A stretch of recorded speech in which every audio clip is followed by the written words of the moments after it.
राज्यात गेल्या 20 वर्षांपासून नक्षलवादाचा भस्मासूर दिवसेंदिवस वाढतोय। या कालावधीमध्ये अनेक पोलीस नक्षलवादाचे बळी ठरले।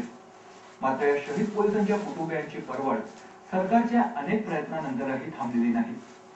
बचत पत्राच्या माध्यमातून आर्थिक मदतीपलीकडे त्यांच्या पुनर्वसनाचा प्रयत्न होत नाही। आमचे गडचिरोलीचे प्रतिनिधी महेश तिवारी यांनी पाठवलेला हा एक विशेष वृत्तांत। गडचिरोली जिल्ह्यात गेल्या 25 वर्षांपासून पोलीस आणि नक्षलवाद्यांमध्ये सशस्त्र संघर्ष सुरू आहे। 1988 मध्ये नक्षलवाद्यांच्या हल्ल्यात पहिला जवान शहीद झाला। त्यानंतर नक्षलवाद्यांनी केलेले भूसुरुंग स्फोट आणि जंगलातल्या चकमकी यांसह अनेक मोठे हल्ले झाले। त्यात 150 पोलीस शहीद झाले। नक्षलवादी अत्याधुनिक शस्त्रास्त्रांनी हल्ला करतात, मात्र या पोलिसांकडे बुलेट प्रूफ जॅकेट नाही की अत्याधुनिक हत्यारं। नक्षलवाद्यांशी लढताना त्यांच्याकडे असते केवळ एक बंदूक। नक्षलवाद्यांशी 4-4 तास लढणाऱ्या पोलिसांना वेळेवर अतिरिक्त मदत सुद्धा पोहोचत नाही। साधं बुलेट प्रूफ जॅकेट असतं तरी आपल्या पतीचे प्राण वाचले असते, असं नक्षली हल्ल्यात शहीद झालेल्या पोलिसांच्या पत्नीला वाटतं। हेलीकॉप्टर की मदद जवान लोग लड़ रहे थे, वो मार रहे थे, यहाँ से बोल रहे कि हेलीकॉप्टर आ रहा है। बाद में पता चलता है कि हेलीकॉप्टर में पेट्रोल नहीं, डीजल नहीं। जो मतलब शासन के लोग शहीद नक्सलवादी जो लड़ते रहते हैं देश के लिए, वो जो मदद मांगते थे वो मदद क्यों आपको टाइम पर नहीं पहुंचती? मदद की नहीं चिल्लाते रहते, 3-3 घंटे लड़ते रहते। और जैकेट का भी प्रश्न है, अगर जैकेट रहती थी तो बहुत से लोग ऐसे बच सकते थे अगर टाइम पर मदद मिली। अगर उनके पास बुलेट प्रूफ जैकेट होता तो उनके पेट में गोली नहीं लगती और वो बच जाते। 3 घंटे तक मेरे पति 2 गोलियां खाकर लड़ रहे थे, तब तक पुलिस वाले कहाँ थे? उनके पास मदद क्यों नहीं पहुंची? हेलीकॉप्टर क्यों नहीं पहुंचे? उनका हॉस्पिटल में क्यों नहीं भेजा गया? नक्षलवादी हल्ल्यात 1988 पासून 2004 पर्यंत 70 पोलीस शहीद झाले। त्यांच्या कुटुंबियांना केवळ 1 ते 3 लाख रुपये सरकारने दिले। 2004 मध्ये घोडराजला 8 पोलीस शहीद झाले।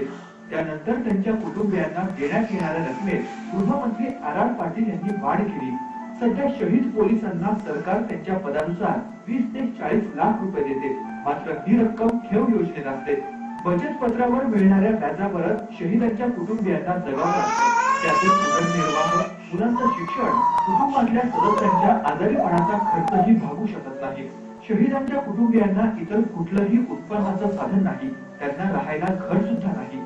2005 पासून पोलिसांच्या कुटुंबियांना पेट्रोल पंप, गॅस एजन्सी असे फायदे मिळतात। असा दुजाभाव का, असा प्रश्नही विचारला जातोय। 2017 झाला तो पण नक्षलवादीच असतो, ते पण आतंकवादी आहे, हे पण नक्षलवादी, हे पण आतंकवादी आहे। दोघांमध्ये फरक काय आहे? तिथे त्यांना सगळ्या फॅसिलिटी मिळून राहिल्या, आम्हाला का बरं? शासन हा दुजाभाव काय करून राहिले? शासन करते नागरिक लोक सुद्धा करतात। हमें पेंशन मिले, हमारे पति शहीद हो गए तो हमारी पेंशन क्यों बंद कर दिया? अब 6-7 महीने हो गए, हम क्या कर रहे हैं? हमें देख रहा है कोई आकर?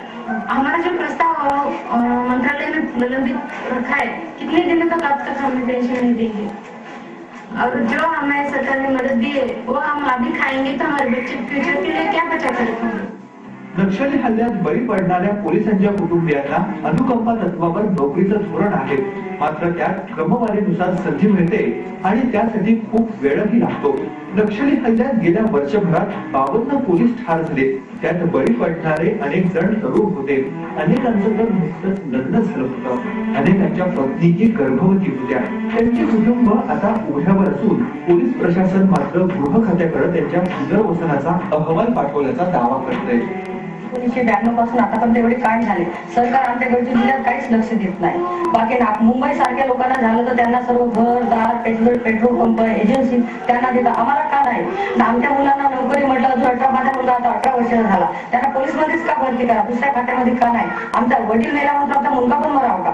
शहीदों को परिवार को याद रखें। 26/11 मुंबई की घटना के बाद शासन ने इनको वही बेसिस में हर परिवार को 25 लाख सानुग्रह का दे रहे।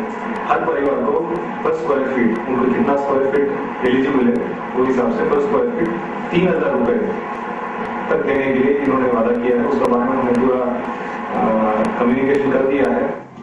मुख्यमंत्र्यांनंतर गडचिरोलीची आठवण नक्षलवादी हल्ला झाल्यानंतरच येते। ते फक्त कुटुंबांशी 2 शब्द बोलतात आणि निघून जातात। मुंबई हल्ल्यातल्या शहीदांच्या कुटुंबियांना सर्व काही मिळालं। देशानं हल्ल्याला 1 वर्ष पूर्ण झाल्यानंतर कार्यक्रम केले, मात्र गडचिरोलीतल्या शहीदांची कधी दखल घेतली नाही। याची खंत शहीद पोलिसांच्या कुटुंबियांना आहे. कुठलाही हल्ला हा हल्लाच असतो.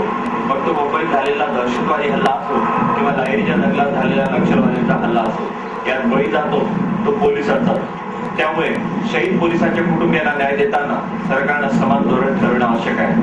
अन्यथा दहशतवाद्यांच्या संदर्भात एक धोरण अवलंबणारं सरकार नक्षलवाद्यांच्या हल्ल्यात शहीद झालेल्या पोलिसांच्या बाबतीत